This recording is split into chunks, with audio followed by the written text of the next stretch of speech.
Bojangler from Bojangles. With the same bold flavor as our chicken? The same. And fries? The same. Not the same. The Bojangler Pack. Order in the app to hook 'em while you can. It's Bo time. Yourself? Let's face it, news is complicated. That's why WJBF.com makes it easy. Get clear, accurate stories that don't waste your time. Plus, get the latest video in one click with WJBF Plus. Get it all at WJBF.com. The Live 5 for 6 Skyview Network, sponsored by Terry Lambert Hyundai. We have spring-like days ahead with temperatures rising all the way into the 70s, along with some chances of rain. I'll break down all the details coming up. Now on News Channel 6 at 6, cracking down on crime in Augusta. Why some commissioners want to target certain businesses. And your news at 6 starts now. Live from Television Park, this is WJBF News Channel 6 at 6. Good evening, everyone. I'm Dee Griffin. Brad and Jenny are off today. Coverage you can count on begins with Augusta. 2 weeks. In Augusta, George Escala, WJBF, News Channel 6. Time now for us to take a first look at our weather, and meteorologist Gemma Petrati is here for us on a beautiful day with a beautiful sunset there. Yeah, look at that, starting to creep into our camera view over there. You can see the sun is going down over at Augusta Regional Airport. Here's our Terry Lambert Hyundai Skyview cam. It's a little bit hazy outside as well. Notice our smoke tracker is still showing those controlled burns, not just in the two-state, but really all across the southeast, so that haze continues tomorrow as well. High pressure overhead, not much going on across the southeast other than that haze. A little bit of cloud cover filtering in from the west. We have this low pressure system that'll continue to strengthen and eventually bring us some impacts on Friday morning. But in the meantime, a nice night. Temperatures now dipping down into the upper 50s. 59 in Barnwell and Augusta, 65 still in Louisville. Evans, you're at 62, 61 in Swainsboro, actually just changed to 59, 60 in Waynesboro and Edgefield. Dew points are low tonight, a lot of us around the 30-degree mark, so very dry air in place with some light winds. Those winds coming in from the east at this point, only up to 5 miles per hour in Gibson, calm for the rest of us. And we'll have pretty light winds tonight. Those winds will eventually come in from the southeast, bringing in some warmer temperatures for tomorrow. The rest of tonight, we will be in the upper 40s to low 50s, but then by tomorrow, we will rise all the way to the 70-degree mark. So I'll break down all those details coming up shortly, but back to you, Dee. All right, Jenna, we'll see you then. We are just 3 days from the Republican primary in South Carolina. Former state governor and Republican presidential candidate Nikki Haley was in North Augusta today. News Channel 6's Graham Lee, Crime Law. Aiken County Schools will soon have a new superintendent. As Chief Officer of Operations and Student Services, Dr. Corey Murphy has created transformational school security, and he has addressed issues like the bus driver shortage. But he says there are still challenges in recruiting teachers and drivers. It's not just money, it's working conditions, it's also some of the hours. So as we get less bus drivers, we have to use our bus drivers more. And so we've got to figure out a way to not only attract them financially, but also increase or improve their working conditions. Before officially starting the new job, he's hitting the ground, meeting parents, groups, and community leaders. Dr. Murphy officially starts on July 1st. Well, tomorrow, a big road project in Grovetown is expected to begin. There will be detours at exit 183 at Abilene Harlem Highway and exit 194 at South Bel Air Road. The project will create a diverging diamond interchange, which is supposed to make it easier for cars to turn left on and off the interstate. Well, coming up, the latest on a deadly movie set shooting. Jury selection underway after a crew member was killed during the filming of an Alec Baldwin film. And very warm days ahead for the month of February. And then we're also going to see a chance of rain Friday and then again on Labor Day or Leap Day next week. I'll have all those details coming up. Price. So where would you look to find the perfect mattress? In a little mattress store or a mattress warehouse? Today, jury selection begins for the weapons handler from the movie Rust. This comes 2 years after a fatal shooting on the set involving actor Alec Baldwin. Jacqueline Lee has the story. Jury selection has begun in the trial against Hannah Gutierrez, the armorer on the movie Rust. Gutierrez is facing 2 counts of involuntary manslaughter after cinematographer Helena Hutchins was shot and killed on the New Mexico set in October 2021. Actor Alec Baldwin was holding the revolver and practicing a cross draw when the gun fired and the live bullet struck Hutchins. He has pleaded not guilty to recently refiled involuntary manslaughter charges. Since the initial investigation, he's insisted he never fired the gun. Well, the trigger wasn't pulled. I didn't pull the trigger. You never pulled the trigger. No. I would never point a gun at anyone and pull a trigger at them. Never. That was the training that I had. You don't point a gun at somebody and pull the trigger. Prosecutors dismissed the case against Baldwin last April, but brought it back in January after they claimed additional facts came to light. In addition to involuntary manslaughter charges, Gutierrez is accused of tampering with evidence after prosecutors claim she handed off a small bag of cocaine following a police interview the day of the shooting. She has pleaded not guilty to all charges. Text messages included in court documents suggest members of the crew were concerned about Gutierrez's alleged drug and alcohol use. I told you Hannah was blackout drunk last weekend, right? Documents also show witnesses claimed Gutierrez was high on marijuana in her hotel room while in possession of ammunition used on the set. Prosecutors allege they have substantial evidence that Gutierrez brought the live rounds on set in Santa Fe. 6 live rounds were discovered. Her attorney denies the claim, saying the state unquestionably lacks authority to prosecute Ms. Gutierrez on this charge, adding their response to launch vitriolic personal attacks to obscure the facts and truth is more of the same unprofessional conduct that we have seen throughout the case. Both felony counts of involuntary manslaughter are punishable by up to 18 months in jail if convicted. Jacqueline Lee, ABC News, Los Angeles. And Jim joins us for another check of the weather. Well, tomorrow will be a very nice day. It'll be much warmer. We'll make it to around 70 degrees. Definitely an increase in clouds. No rain on Thursday, but then a 50% chance on Friday and staying warm. I'll have more details on the forecast and a look at the 10-day when we return. After a Insurance.com. Now, your most accurate forecast with WJBF Live Viper 6. Good Wednesday evening. It's been a very nice day. Here's the live look at our Terry Lambert Hyundai Skyview Cam in North Augusta. Some pretty colors in the sky as the sun sets over SRP Park.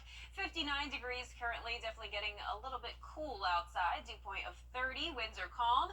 And around the CSRA, some of us still in the 60s. 60 exactly in Sparta, 62 in Sandersville, 59 in Aiken, Barnwell, the coolest spot right now at 55. And 60 as well in Bamberg. Smoky conditions still lingering around. It's been pretty hazy outside because of all these controlled burns we're having, and that continues. But overall, not much going on across the southeast. High pressure is still in control. A little bit of cloud cover coming in from the west ahead of our next system. This will bring us an increase in clouds by tomorrow, along with some rain on Friday. But in the meantime, it's going to start out clear, partly cloudy by 2 and 5 o'clock. Temperatures in the upper 60s to around 70 degrees. That's our high for tomorrow. We will drop down just a little bit over the weekend, 62 on Sunday, but then go right back up to the 70-degree mark next Monday. And believe it or not, 76 on Wednesday. So we're definitely finishing out the month of February on a warm note. And then as we go into March, I'm expecting us to cool back down. Also feeling like springtime when it comes to those pollen levels. Unfortunately, those are high by Saturday, so keep that in mind if you suffer from allergies. And when it comes to the rain, not a whole lot of it this week, just a 50% chance for Friday. And we're also going to have some gusty winds. So tomorrow, those winds pick up the pace up to around 20 miles per hour, up to 30 on Friday. Possible we'll have a lake wind advisory in effect. And this is all due to a cold front approaching. So once the cold front comes through, we will still have gusty winds behind it over the weekend. So let's take a look at things now on our futurecast. High pressure will be moving out, and this cold front moves in. So by Thursday afternoon, still a good amount of sunshine, but by the evening hours, clouds take over. No rain on Thursday, but then notice by 6 a.m. Friday morning, that's when we'll see the scattered showers around, possibly some thunderstorms here and there, but then we'll clear out quickly. Another trough to our north that'll come through on Saturday, but I'm only expecting a few sprinkles in the Midlands on Saturday. The rest of us nice and sunny. Here's a look at 4 a.m. on Friday morning. If you are in our northern counties, you may see some gusty winds, thunder and lightning early in the morning. This line really starts to break apart and just becomes this scattered light activity around 8 a.m. to 10 a.m. And then possibly some cells here that will develop with thunder and lightning in the afternoon. But other than that, we are done with it. So as you can tell, it's really not going to bring us a whole lot of rain. Those rainfall totals well under a half an inch. A lot of us maybe even only up to around a tenth of an inch. But what we're going to have to watch is next week. This is leap day. Remember, it's a leap year this year, so we are going to have February 29th. And on that day, we are going to have the strong storm system move in. Now, of course, it's still over a week out, so a lot of uncertainty here, but just an advanced heads up that we may have some storms, especially considering we are warming up so much to those mid-70s. That could give us the fuel to for some of those storms to develop. But back to tonight, clear skies in the mid-30s, highs tomorrow in the upper 60s to around 70 degrees. And that 10-day forecast showing mostly sunny days ahead with the exception of our chance of rain on Friday. A beautiful weekend though, getting a little bit cooler and then warming right back up into the mid-70s next week. But then a cool start to March, back into the low 60s. And congratulations to today's umbrella winner. That's Brian Phillips from Bamberg. You've won a Viper 6 umbrella you can pick up here at the station and sign up to win yours on WJBF.com. It's a really great umbrella, too. It is, yeah. Really nice. Congratulations, Brian. Well, coming up, our WJBF Scholar Athlete of the Week, and we check in at spring training with the Atlanta Braves down in Florida. Rhodes Murphy, your local tax experts.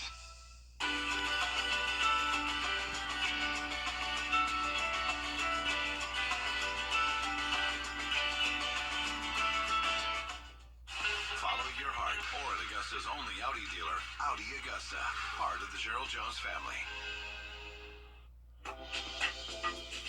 Energy efficient upgrades add up to more than just. Get special offers on the 2024 TX350.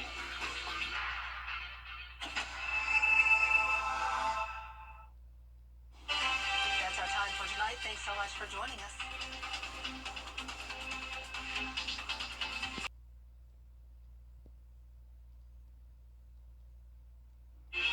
Spring-like days ahead with temperatures making it to the 70-degree mark over the next couple of days. Also some rain and thunderstorms on Friday, a beautiful weekend, and then even warmer next week. I'll have all those details coming up. Right now on News Channel 6 and 7, the South Carolina GOP primaries are only 3 days away.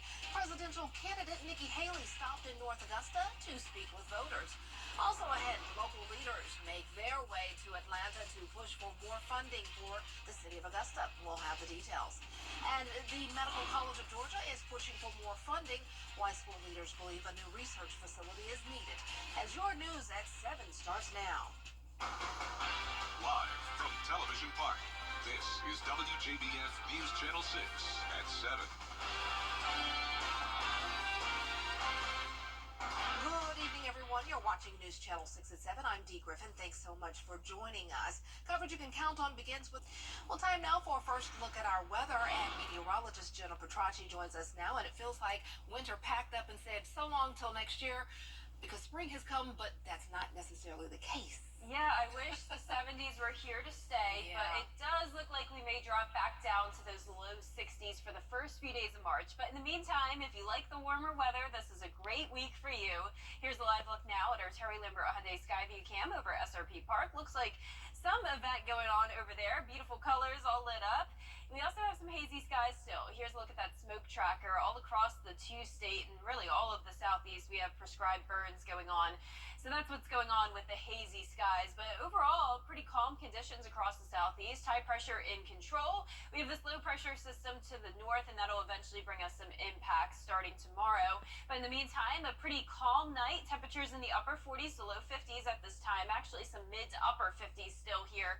57 in McCormick, 55 in Thompson. Millen, you're at 53, 54 in Wrightsville, and 55 in Wadesboro. Dew points all in the 30s. Still a dry air mass overhead. We will have plenty of sunshine to start the day tomorrow. Winds are calm, and they're starting to come in from the southeast, and that's going to bring us the warmer temperatures for tomorrow, though it still will be a cold morning starting out in those mid-30s with calm winds, 41 by 8 a.m. And then as we go into the afternoon, that's when we'll get to 70 degrees, and we'll see even warmer temperatures the following week. So I'll have all those details with a look at the 10-day forecast coming up shortly, but back to you, Dee. All right, we'll see you then. Thanks so much, Jenna. Well, today, tomorrow, a big road project in Grovetown is expected to begin and last until Monday morning. Detours will be at exit 183 at Appling Harlem Highway and exit 194 at South Bel Air Road. The project will create a diverging diamond interchange. What does that mean? Well, it's supposed to make it easier for cars to turn left on and off the interstate. Well, during the State of the College address, Medical College of Georgia leaders announced new additions are on the way. Bria Smith spoke with representatives from the Georgia Higher Education Healthcare Initiative about what we can expect.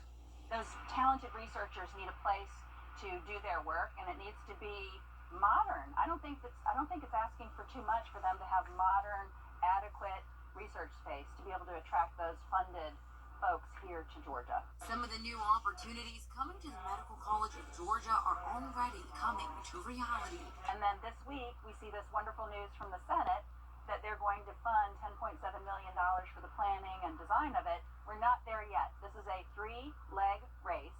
We are through leg 1. And the project focuses on reconstructing the 1970s Sanders Building and the 1950 buildings Pavilion 1 and 2. But you might ask, what is translational research? That just means taking the research from bench to bedside. In other words, the cures and discoveries and breakthroughs that scientists discover in a lab, right, at the bench is what they call it. How does that translate into the care for people? Lori Ott is a consultant with the initiative and says the project will help aid the shortage of not only physicians and nurses in the state, but even further. As we address healthcare workforce shortage across the state, a component of that is physicians, a component of that is nursing and other professionals for sure. But it's really important that we have the physician scientists located in Georgia. And in particular, the medical college is in great need of having adequate modern space in order to attract those physicians. Folks involved with this project say their main focus is to improve the health of the people living in the state of Georgia. Which only makes us more attractive for investment and for folks to want to move here. You got to have the healthcare component and quality of life. Once the project is signed off by Governor Kemp, renderings to Pavilion 1 and 2 will begin, and the Sanders Building will be the primary space for physician researchers. In Augusta, Bria Smith, WJBF, News Channel 6.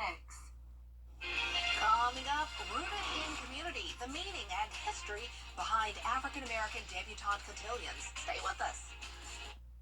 Come on into Davis Appliance and Furniture, where you can find the best deals in town. It's tax time, so when that refund comes in, it's the perfect time to get the furniture you've always wanted.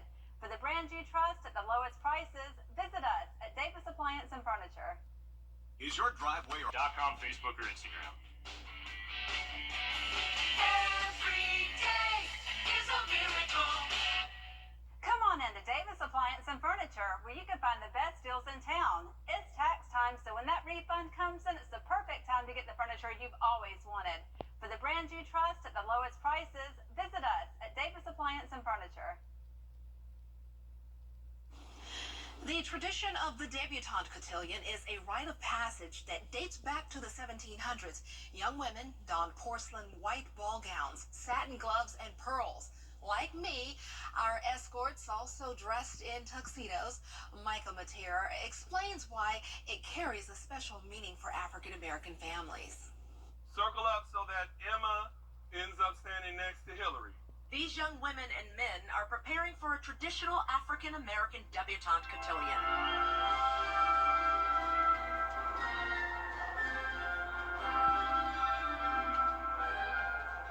Remember, 16 counts down, 12 counts back up. This is the quintessential part of being a debutante. Many moons ago, that was me. I knew it. She had to have had it. Right. I told you! It's here! Yeah, here I am coming down. Getting ready for what would be a pivotal moment in my life as a black woman. And here's the big night. The tradition is steep in the Mateer family. What did you do for yours? Very little. Okay. Starting with my mother, Jean, who's now 93 years old. What was it like when Grandma was making your outfit and your beautiful long dress? It was a beautiful white dress. It was all lace. And my mother was a seamstress. Every time she'd put it on me, I'd go to the mirror and look, you know. And I became very excited about becoming a member of this affair. That's her decades ago, along with her escort, Edwin Smith. Oh, here's another one while I'm coming down. My sister Gloria came out in 1984. Our father Louis presented both of us to society. Miss Daphne Bridgerton. You may have heard about a debutante cotillion before, starting back in the 1700s as part of British nobility. Young women being paraded in front of eligible suitors for potential marriage, as seen in the popular show Bridgerton. That's not what this is. So with African American cotillions and debutantes, I feel like the first time you could really track it was in 1778, where it was captured in the New Jersey Gazette. It was titled the Ethiopian Ball, but the first original kind of debutante cotillion was in the 1890s called the Original Illinois Club, and they are still producing debutante balls to this day. Independent curator and cotillion historian Taylor Bythewood Porter has spent hours researching this. This is her celebrated exhibit in California, honoring Black cotillion culture. She says the custom, which has been deemed exclusive by some, is rooted in community that reaches back to the earliest days of the African American experience. Yes, there was enslavement, but there was a population of freed blacks and freed people who were living in the South, and especially within the North. And I think, again, it was a way just to kind of mirror what, you know, traditional and society was doing. And again, just saying that, you know, these women, these people, these groups of people are just saying, like, we're worthy, we can do this. Well, I think growing up, it was kind of about the pretty dresses and being presented on a stage in front of so many people. But I think as I got older and I experienced some of my family members and friends and cousins be debutantes, I kind of wanted that community and wanted that sense of elegance and sense of pride that so many Black people in the community have.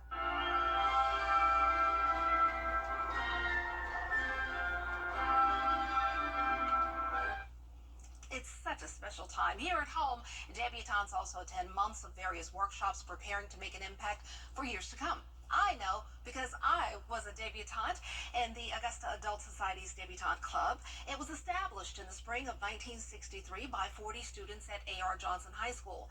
The name was changed decades later to what is now known as the Rosa T. Beard Debutante Club. And be sure to tune in again this week for part 2 of the history of cotillions in the Black community.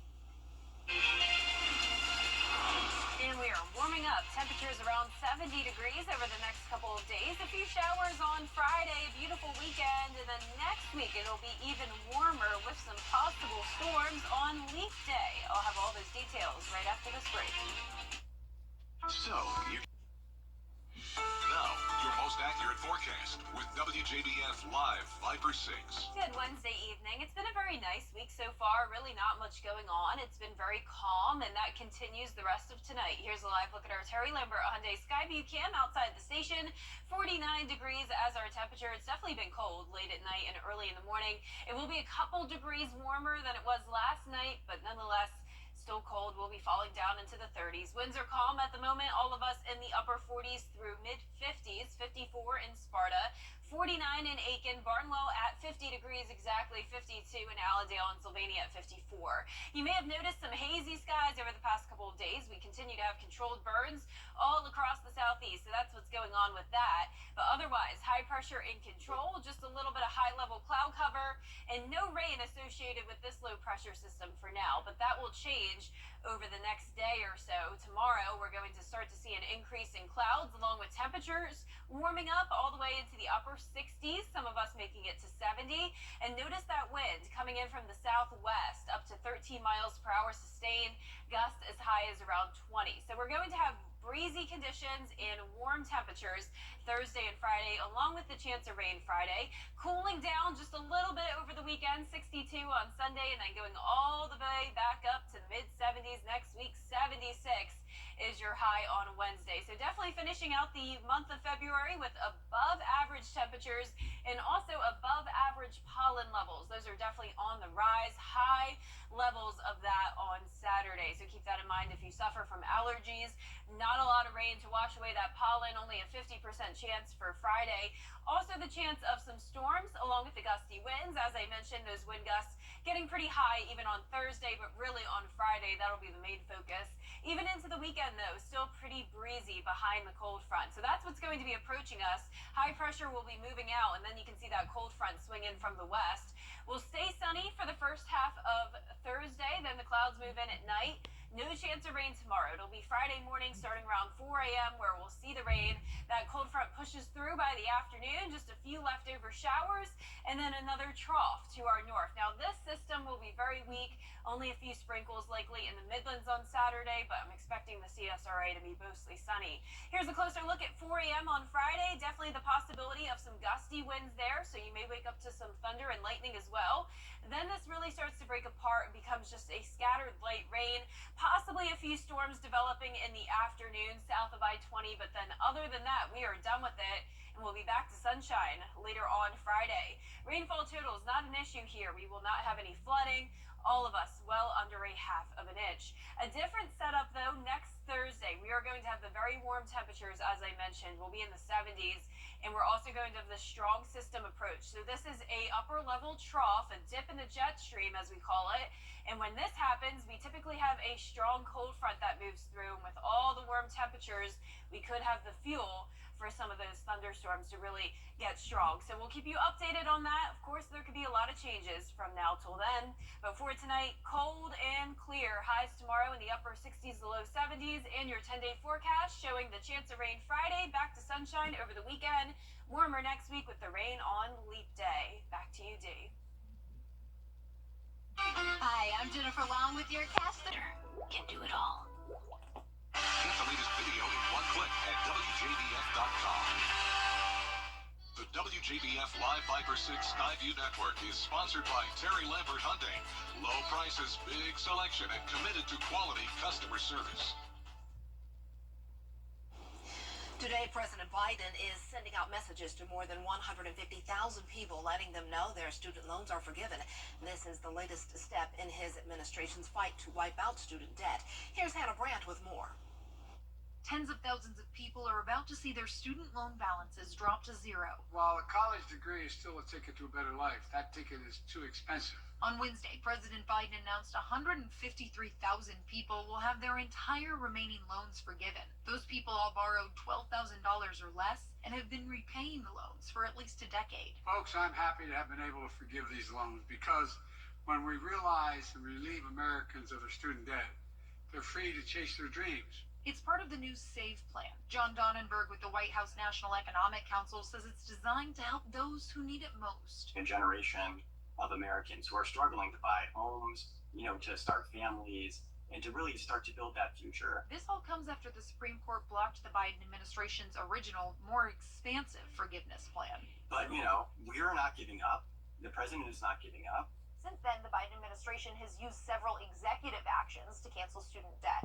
So far, they say they've wiped out nearly $140 billion in debt for about 3.9 million people. People really deserve that relief. Many Republicans disagree. Senator Marsha Blackburn called it a move that circumvents the Supreme Court's authority and harms American taxpayers. And Senator Tom Cotton wrote, "There's no such thing as student loan forgiveness. President Biden is simply transferring the debt to make you and your kids pay back student loans that you never took out." But the Biden administration says there's more to come. Next week, they plan to send emails to people who are eligible for loan forgiveness but haven't signed up yet. In Washington, I'm Hannah Brandt. Ready to develop more than a /career. Here's the final check of the 10-day forecast. Warm tomorrow and Friday. Highs of 70. Chance of rain on Friday at 50%. Scattered showers and storms. Also some gusty winds over the next few days. A beautiful weekend. Warming up all the way into the mid-70s next week with more possible storms on Leap Day next Thursday. Then we'll start the month of March with cooler temperatures back into the 60s. Not bad at all. All right, thanks so much. That's our time for now. We're always with you at WJBF.com. Entertainment Tonight is next.